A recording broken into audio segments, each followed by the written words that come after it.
Então, a história dos negros no esporte, galera. Inicialmente, o esporte sempre foi visto como coisa de gente branca, porque foi só na terceira edição dos Jogos Olímpicos de 1904 que os primeiros negros participaram do evento. E foi de forma vergonhosa, porque eles pegaram duas pessoas que não eram atletas, só estavam a passeio na cidade e inseriram na maratona. Então era óbvio que eles iriam perder porque eles não tinham preparo físico para isso, certo? Porém, em 1908, John Taylor começou a mudar esse cenário. Ele ganhou a corrida de 400 metros do revezamento. A modalidade não é como é hoje. Ele correu uma das partes que tinha 400 metros e ele conseguiu uma medalha com isso. Daí a equipe dele, só ele de negro como medalhista dessa edição também, só foi ele de negro, gente.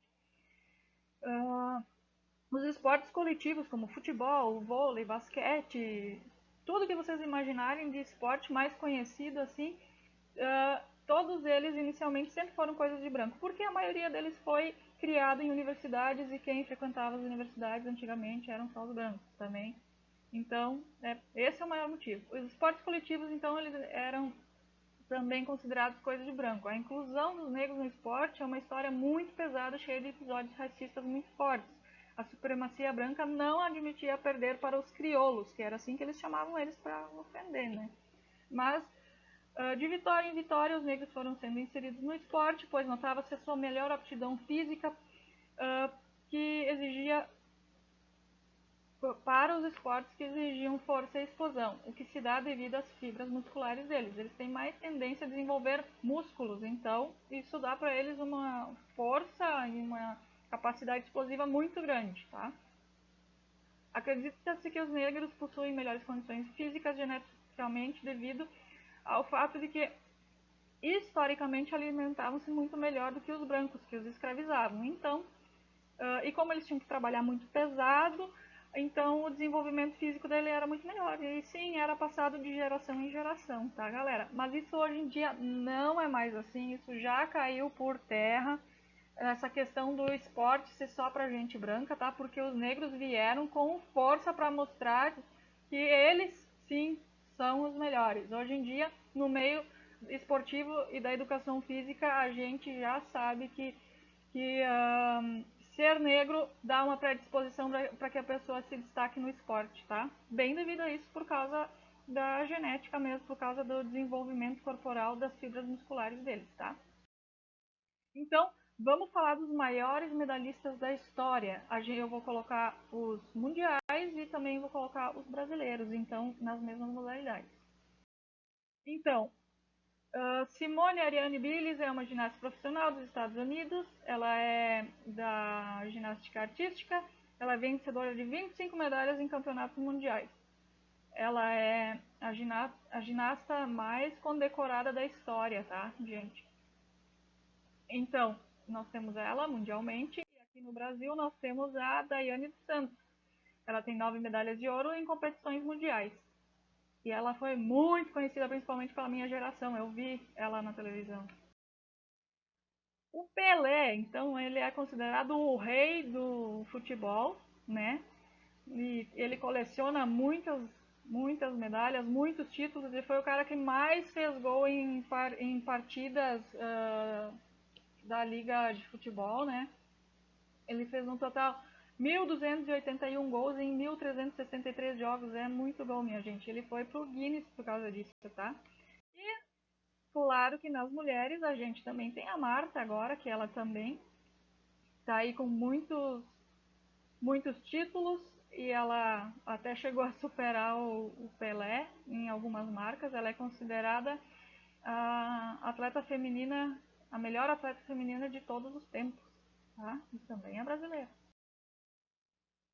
O Michael Jordan, ele é o cara mais conhecido no basquete. Ele é muito bom, ele é dos Estados Unidos, né? Ele jogou na NBA e ele é considerado o melhor jogador de basquete de todos os tempos também.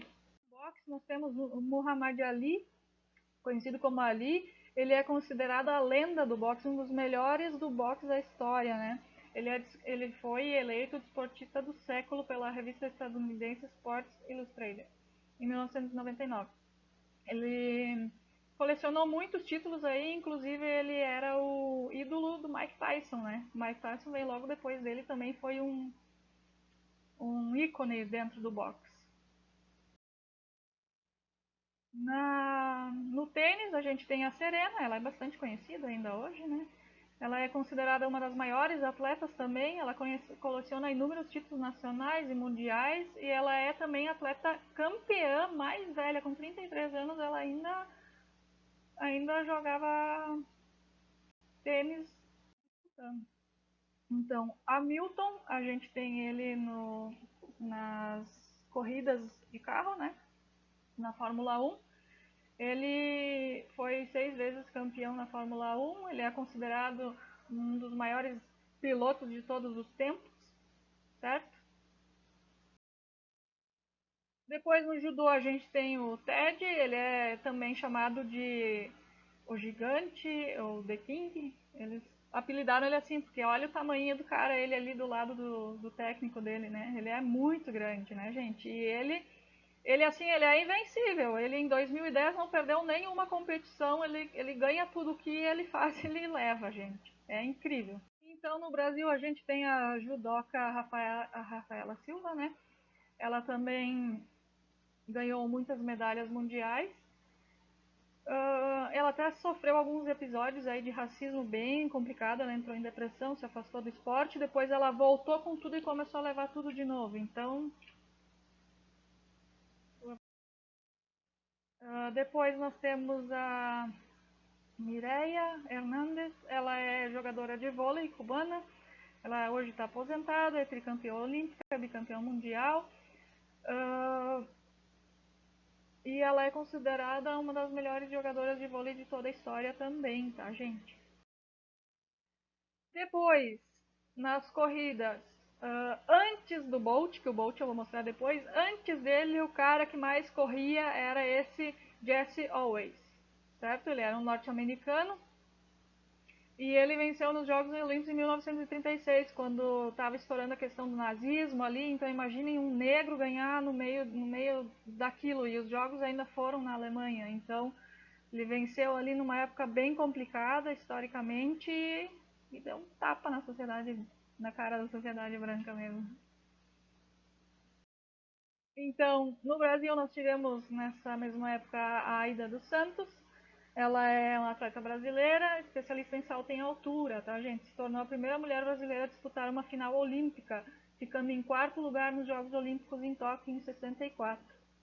Ela foi pra lá, gente, ela não tinha treinador, não tinha roupa, ela não tinha nada. Ela só foi e disse, eu vou levar a medalha, e ela levou. Ela ganhou o quarto lugar e ela foi a primeira negra brasileira a conquistar uma medalha, certo? E ela hoje ela é tida como um ícone no Brasil, ela é referência para os negros no esporte no Brasil, né? Então, o Bolt, muitas pessoas, todo mundo conhece ele, ele é o cara mais rápido do mundo, ele até deram apelido para ele de raio, né, gente? Porque ele conseguiu entrar pro Guinness na corrida de 200 metros foi, mas ele é especialista em corrida de 100 e 200 metros em revezamento, tá? E ele leva medalha em tudo também. O cara é muito rápido. Depois, nas corridas também a gente tem a Alison Felix, que a gente tem que falar das mulheres também, né? Ela é velocista, multicampeã olímpica e mundial norte-americana. Ela tem mais medalhas do que o Bolt, e o Bolt tem muita medalha. Uh, Ela é a única atleta a ganhar 6 medalhas de ouro olímpico, tá? Em sua maior especialidade, 200 metros, tem a medalha de ouro olímpica como campeã mundial.